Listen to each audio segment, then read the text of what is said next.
ఏమండి, మన పెద్దలు పిల్లిని చంపితే పాపమని తరతరాల నుండి మన పెద్దలు అంటూ వస్తున్నారు.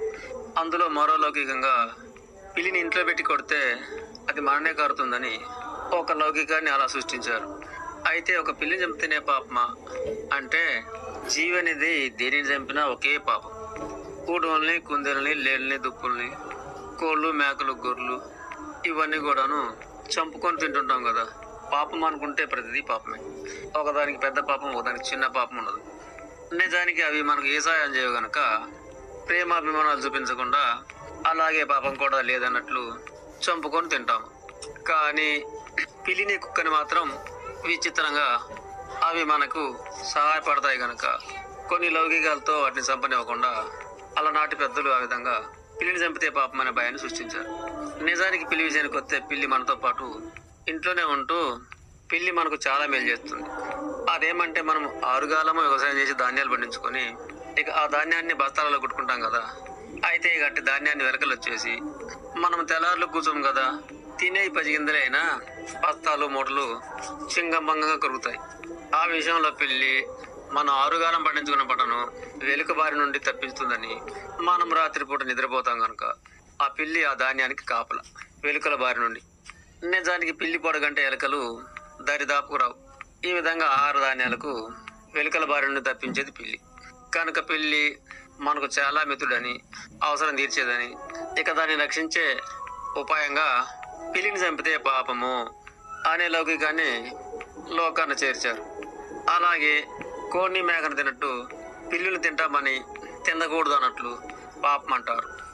ఒకవేళ పొరపాటున పిల్లిని చంపితే తినాలి అంటారు. అలాంటి పరిస్థితి ఎందుకు వస్తుందంటే, మొదట్లో మనుషులకి పశు సంపద బాగా ఉంటుంది కనుక ప్రతి కుటుంబంలోనూ పాలు, పెరుగు కుండలు కొద్ది ఉంటాయి కనుక. అయితే పిల్లి పాల ముచ్చు కనుక ఆ పాలకుండను తాగేది కొద్దిగా అయితే పడేసి పగలగొడుతుంది. మనం అశ్రద్ధ చేస్తే పాలకుండ ఖరాబే. అలాంటి స్థితిలో కోపం వచ్చి పిల్లిని కొట్టే ప్రయత్నం చేస్తారు, చంపే ప్రయత్నం కూడా చేస్తారు. అలా పాలకుండను పగలగొట్టినప్పుడు పిల్లిని కొందరు మూర్ఖంగా చంపే ప్రయత్నం చేస్తారు. దానికి కూడాను పిల్లిని ఇంట్లో పెట్టి చంపితే అది మన్నే చంపుద్ది అనే భయం సృష్టించారు. ముందేమో పిల్లిని చంపితే పాపం అన్నారు, మూర్ఖంగా చంపపోతే అదే మన్నే చంపుద్ది అనే భయం పుట్టిస్తారు. ఈ 2 విధాలతోనూ పిల్లిని రక్షించుకునే మార్గాలు. మూర్ఖంగా చంపితే మాత్రం దాని చెవైనా సరే కాల్చుకుని తినాలంటారు. నిజానికి పిల్లి వల్ల మనకు ముందు చెప్పినట్లు రాత్రిపూట ఎలకల బారి నుండి పిల్లి ఆహార ధాన్యాలను కాపాడుతుంది. మనకు సేవ చేసే పిల్లిని చంపుతారనే భయంతో పిల్లిని ఇంట్లో పెట్టి కొడితే మన్నే చంపుతుందని గొప్ప లౌకికాన్ని లోకాన సృష్టించారు. ఇక కుక్క విషయానికి వస్తే కూడాను కుక్కను తినకూడదు అంటారు, మేకలాగా, గొర్రెలాగా. కుక్కపై మనుషులకు మరలు పడేటట్టుగా కుక్క విశ్వాసమైన జంతువు అంటారు. ఇక కుక్క కూడా మనకు ఎన్నో విధాలుగా సహాయపడుతుంది కనుక. ఎలా అంటే, వ్యవసాయ చేనుల కాడ మనము మంచి లెక్క ఉంటాము.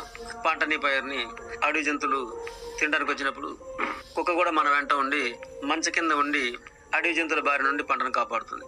ఇక అలాగే పశు సంపద కూడా ఉన్నప్పుడు, దొడ్ల కొద్ది ఉన్నప్పుడు అక్కడ కూడా మనుషులు కాపలాగా పండుకునేది ఒకప్పుడు.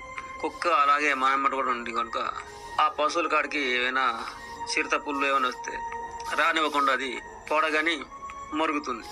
ఇక అప్పుడు మనం జాగ్రత్త పడతాం. ఇక అలాగే ఇళ్ళకాడ కూడాను దొంగల బారి నుండి గృహాన్ని కాపాడుతుంది. ఈ విధంగా కుక్కలు మనకు చాలా వరకు అండగా, తోడుగా ఉంటాయి, సహకారపడతాయి.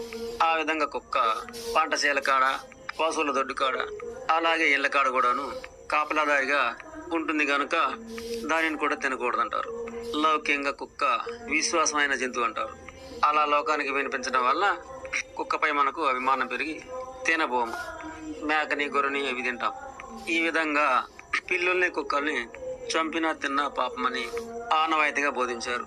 నిజానికి కుక్క జాతి విశ్వాసం మాలిన జాతి, ఓర్వలేని జాతి. తోటి మనుషులనే కాదు, తోటి కుక్కను కూడా ఓరవదు.